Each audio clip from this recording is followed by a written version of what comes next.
Հակոբ Պարոնյանի անվան երաժշտական կոմեդիայի պետական թատրոնի դերասան Հայաստանի Հանրապետության վաստակավոր արտիստ Արա Դեղտրիկյանն այն տեսակետին է, որ այսօր արվեստի ոլորտում հայտնվել են մարդիկ, որոնք ոչ միայն պրոֆեսիոնալներ չեն, այլև ընդհանրապես կապ չունեն արվեստի հետ։ Դերասանը 30 տարի է, ինչ բեմում է եւ հասցրել է այս տարիների ընթացքում շատ դերեր խաղալ։ Արմլուրի զրուցակիցը տարիներ առաջ նկարահանվել է հայկական սերիալներում, սակայն այժմ նախընտրում է հանդես գալ ֆիլմերում։ Արա Դեղտրիկյանն իրեն թանկ դերասան է համարում, քանի որ ըստ իրեն այս տարիների ընթացքում կարողացել է հասնել նրան, որ ինքը որոշի, թե որտեղ է ցանկանում նկարահանվել, ինչ դեր է ցանկանում խաղալ ու ընդհանրապես դերասանական ինչ անձնակազմի հետ է ուզում աշխատել։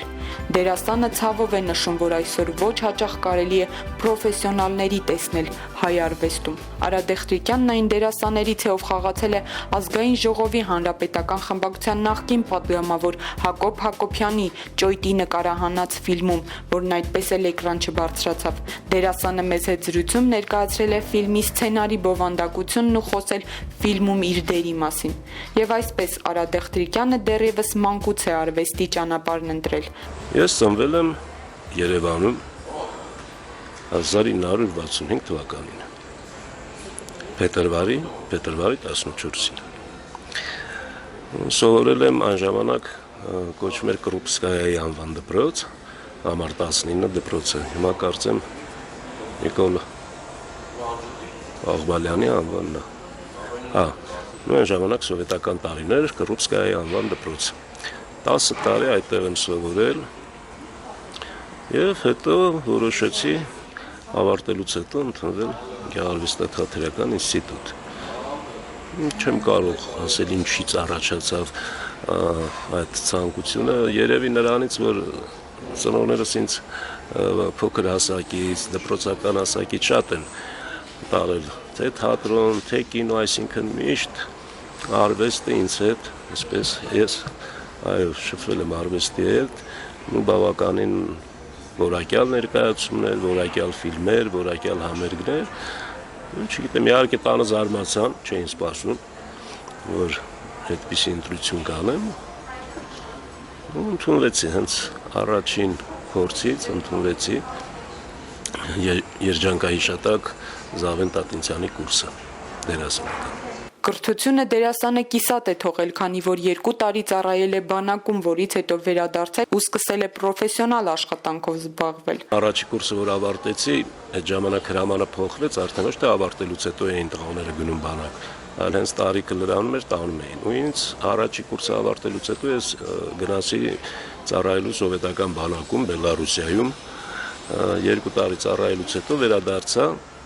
ու շարունակեցի ուսումը։ Այդ տարիներին էլ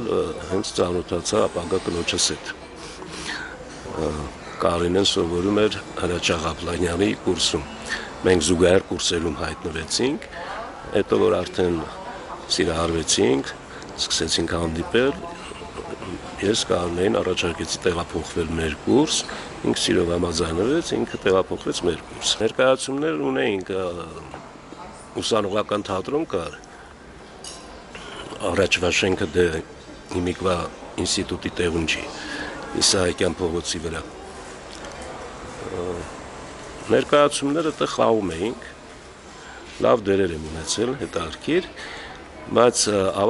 դեռ չէի ավարտել, 3-րդ կուրսի վերջից Երվանդ Ղազանչյանը, այն ժամանակ Պատանի հանդիսատեսի թատրոնի գլխավոր ռեժիսորն էր, ինձ հրավիրեց, տարավ իր թատրոնը։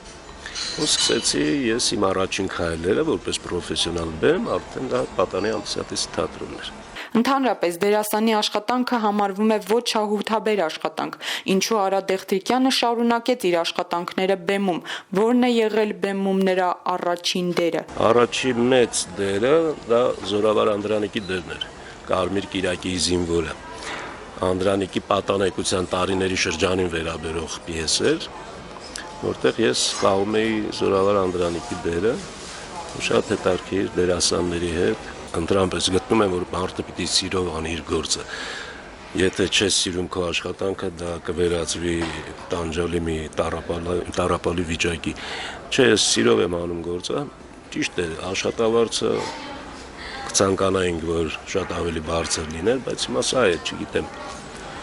աստիճանաբար է բարձրանում, քիչ-քիչ ինչ որ բարձրանում է, բայց դա այն բարձրանալը չէ, որ կարողանաս քեզ ազատ զգալ։ Բայց սիրով արել եմ գործս, այո, նվիրված եմ եղել 30 տարի թատրոնին, իմ գործին, փորձում եմ պատվով անել գործս։ Եղտրիկյանն այն դերասաններից մեկն է, որ բավականին երկար ժամանակ նկարահանվում էր հայկական սերիալներում։ Ինչու է այժմ դերասանը հրաժարվել նկարահանվելուց։ Նախ ասեմ, որ ես կինոն եմ սիրում աշխատել տեսախցիկի առաջ, որովհետև դա մեր մասնագիտությունն է, ու ճիշտ կլինի, որ նկարահանվեն հենց պրոֆեսիոնալ, որակյալ դերասաններ, որովհետև հիմա սարսափելի բան է կատարվում։ Դեմքեր ես տեսնում, որ ուղղակի չպետք է երևա էկրանին, շատ վատ է, ոչ պրոֆեսիոնալ մոտեցում է դա գործին։ Ինչ վերաբերում է սերիալներին, այո, ես երևի առաջիններից էի, որ նկարահանվեցինք սերիալում Դժբախտ երջանկություն կար ժամանակին, վաղուց Արմենիա հեռուստաընկերությունում, բավականին հետաքրքիր սերիալ էր։ Հետաքրքիր սկսվեց, հետո մի քիչ շատ երկարեց, իհարկե, ինչպես հիմա բոլոր սերիալները, ես ավելի կողմնակից եմ կարճ կինոֆիլմեր ստեղծվի, 16 մասանոց, 20 մասանոց, բայց լինի հետաքրքիր գործը, հետո այդպես ավելի սցենարիստը դժվարությամբ չի գրում, իսկ երբ որ պիտի անընդհատ ծեծես պատմություն, անհետաքրքիր է դառնում, որովհետև այդքան երևակայություն ոնց հերիքի 300-600 սերիա գրելու համար։ Հիմա քիչ չէ, նկարվում եմ գեղարվեստական ֆիլմեր, հիմա Գարնանն էլ չեմ ուզում ուղղակի առաջ ընկնել ասել, բայց նախատեսված է Գարնանը գեղարվեստական ֆիլմ։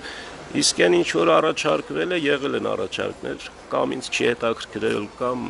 ինչ որ հայտարարի չենք եկել։ Բեմում ինչ դեր է խաղացել դերասանը 30 տարվա ընթացքում։ Խաղացած շատ դերեր ունեմ ու բազմա տարբեր թատրոններում։ Սկսել եմ պատանի հանդիսատեսից, բայց հետո աշխատել եմ եւ համազգային թատրոնում Սոս Սարգսյանի մոտ, իհարկե կարճ ժամանակահատվածով, բայց աշխատել եմ Գոյ թատրոնում եմ խաղացել որպես հրավիրված դերասան, Սունդուկյանի անվան թատրոնում մի քանի տարի առաջ Շեքսպիրի Մակբեթում Մակբեթ մարմնավորեցի։ Ես սիրում եմ տարբեր թատրոններում տարբեր ռեժիսորների հետ աշխատել, դա հետաքրքիր է դերասանի համար։ Հիմա վերջերս արդեն Պարոնյանի անվան թատրոնում եմ խաղում, ունեցանք պրեմիերա 4 պատճառ ամուսնության համար, շատ հետաքրքիր բեմադրություն է, կնոջ եւ տղամարդու պատմություն է, ամերիկյան գործ է։ Հիմա աշխատում ենք էլի մեկ զո ներկայացման վրա։ Նախ առաջ երթին ես միշտ ասել եմ, լինի թատրոնում թե կինոյում, ինձ գործը պիտի հետաքրքրի, գրական նյութը, հետո առաջարկվող կերպարը, ինչքանով ես կուզեմ դա մարմնավորել, խաղալ թե չխաղալ, դա շատ կարևոր է, ամենաառաջնային, որից հետո գալիս է ֆինանսական կողմը, որը իհարկե երկրորդական չի, դա էլ կարևոր հարց է։ Այս մեր դժվարին պայմաններում ինչպես ապրես, թե գումար նորմալ չվաստակես։ Թատրոնում աշխատավարձը քիչ, ֆիլմերում էլ քիչ, այդպես ոնց կլինի։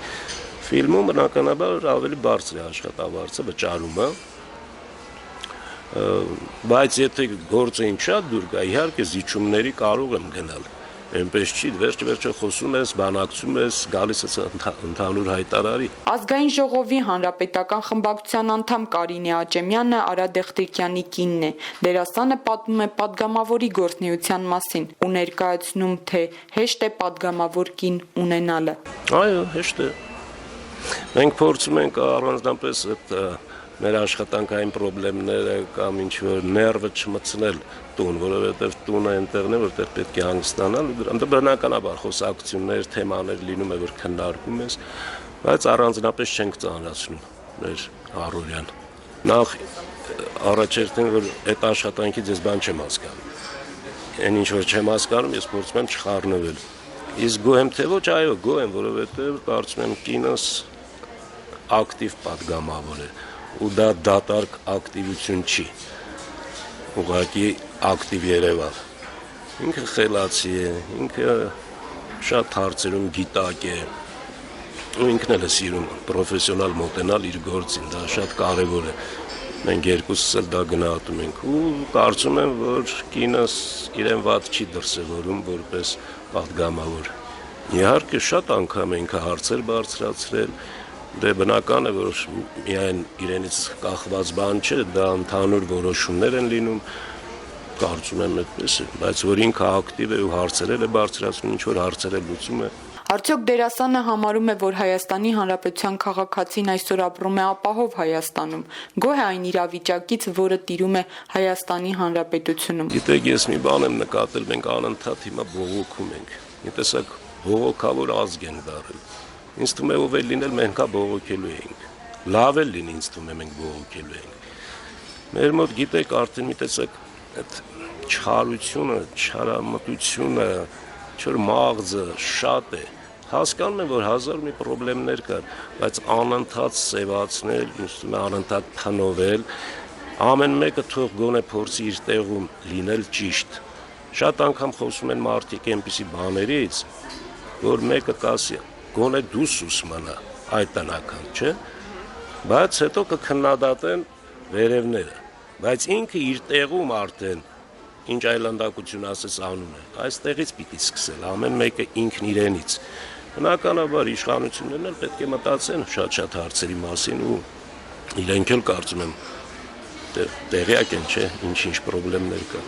Բայց այդքան բողոքել, այդքան ինչ-որ սևացնել, կարծում եմ դա լավ չի։ Նախ մեր երկիրը ապահովության առումով մի քիչ դժվար է ասել, որովհետև նախ մեր աշխարհագրական դիրքը արդեն հերիք է, որ մենք այնպիսի գոտիում ենք, պատերազմ ենք անցել ու Աստված չանի, հանկարծ ես միշտ ասում եմ խաղաղություն լինի, վտանգավոր գոտի է Հայաստանը, բայց ես երբեք չեմ մտածել Հայաստանը թողնելու մասին։ Ունեցել եմ շատ հնարավորություններ, 90-ականներից այնքան եմ շրջագայել Եվրոպաներ, Միացյալ Նահանգներում, ասում էին մնա, ուր ես գնում, այդպիսի վիճակ է Հայաստան։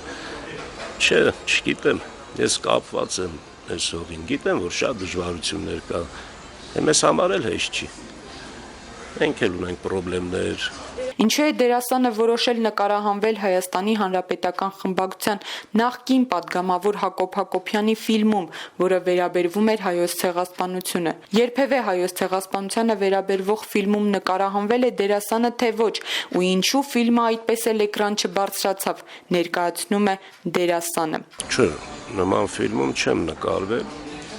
սա առաջին նմանատիպ ֆիլմում նկարահանվելն էր, որը ես չեմ դիտել,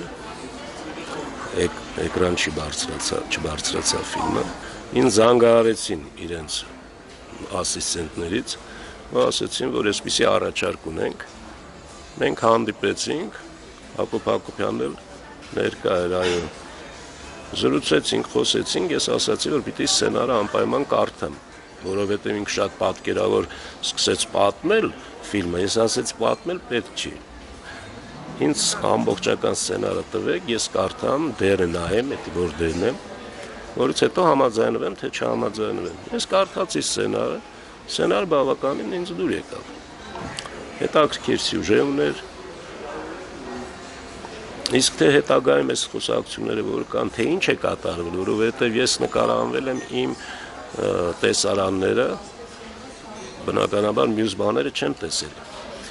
Սցենարը կարող է նաև ընթացքում փոփոխված լինի, որի մասին ես չգիտեմ։ Միգուցե ուրիշ բաներ է ավելացվել։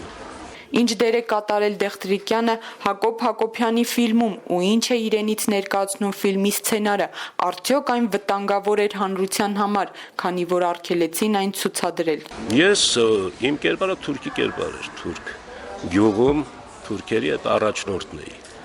Սցենարը այսպիսին էր, երիտասարդ թուրք տղան սիրահարվում է հայ աղջկա եւ սկսում են հանդիպել, այնտեղ եկեղեցու տեսարան կար, որ աղջիկը ասում է թուրք տղային մտի, դե եկեղեցի, եթե ինձ սիրում ես, թուրք տղան ասում է, ոնց մտնեմ, ինչ որ sense պատմություն էր սիրում։ Հետո այդ հերոսը մեծանում է, գալիս է Հայաստան գաղթից հետո, որ գտնի 70-ական թվեր էինք տեղափոխվում, որ գտնի այդ աղջկան, պարզվում է, որ մահացել է։ Մի խոսքով, այսպիսի գիծ էր, որտեղ նաև կար իհարկե արդեն թայլաթի հրամանը, որ լինում է եւ պետք է հայերին կոտորել, ու արդեն մեր տեսարաններն էր, որ թուրքերը ոտքի են կանգնում, գալիս են արդեն թուրք զինվորները, տեսարան կար, որտեղ գաղթականները գաղթում են, թուրքերը նրանց այդ երեխաներին, կանանց ծերերին հա հրելով ձիերը կողքերով գնալու տենց տանում էին ինչ որ դաժանության կտորներ, չգիտեմ, ես այդպիսի, հա կային ինչ որ բաներ, բայց դրա վերջո ցեղասպանության մասին է խոսքը, հիմա գաղտնիք է թե թուրքը ինչ է արել։ Եթե նկարեն այն ինչ որ արել է, դա երևի ուղղակի չես կարողանա նայել։ Բնականաբար պիտի դաժան ինչ որ բան դինի, խոսքը ցեղասպանության մասին է, արդեն բառը ինքը, չէ՞, սահմռկեցուցիչ բառը։ Իսկ թե ինչի էկրան չբարձրացավ, ճիշտ ասած, ես չգիտեմ։ Բայց ես չեմ կարծում, որ ֆիլմի համար ձերբակալ են մարդուն։ Դե վերջը հիմա ֆիլմը կարող են արգել էլ ենթադրենք, եթե բայց ինչի ֆիլմի համար ձերբակալ են։ Չգիտեմ, բայց այն ինչ որ ես կարդացել եմ, ես դրա մեջ վտանգավոր ոչինչ չէի տեսնում։ Դա մեր պատմությունն էր։ Հիմա վերջը ֆիլմը եթե չստացվեր կամ իհարկե կուզենք բոլորս էլ որ լավ ֆիլմ ստացվեր, բայց եթե նույնիսկ թույլ ֆիլմ է, ինչ է, հիմա մեր բոլոր նկարանած ֆիլմերը շեդևրներ են, չէ, այնքան անհաջող ֆիլմեր են նկարանվում։ Ուր է գնում դերասան Արա Դեղտրիկյանը, ապագայում ինչ պլաններ ունի նա։ Իմ կյանքը համահունչ այսպես գնացել է։ Պատանեկություն, հետո ընտանիք կազմել, հետո թոռնիկ ունենալ, այդպես որ ասեմ չեմ պլանավորում կյանքս, երևի պետք էլ չի, կյանքը իր հունով գնում է, ուղղակի պետք է աշխատես քիչ սխալվել։ Արա Դեղտրիկյանը հայ հանրությանը հորդորում է մի քիչ լավատես լինել բոլոր հարցերում, քանի որ ամեն ինչից դժգոհելով մենք արդյունքի չենք հասնելու։ Այսօր փետրվարի 14-ին լրանում է Հակոբ Պարոնյանի անվան երաժշտական կոմեդիայի պետական թատրոնի դերասան Հայաստանի Հանրապետության վաստակավոր արտիստ Արա Դեղտրիկյանի ծննդյան 50-ամյակը։ Ժողովուրդ օրաթերթն ու Արմլու լրատվականը շնորհավորում են դերասանին ծննդյան տոնի առթիվ ու մաղթում բեղմնավոր աշխատանք։ Սոնա Գրիգորյան, Տիգրան Սարգսյան, Արմլու լրատվական։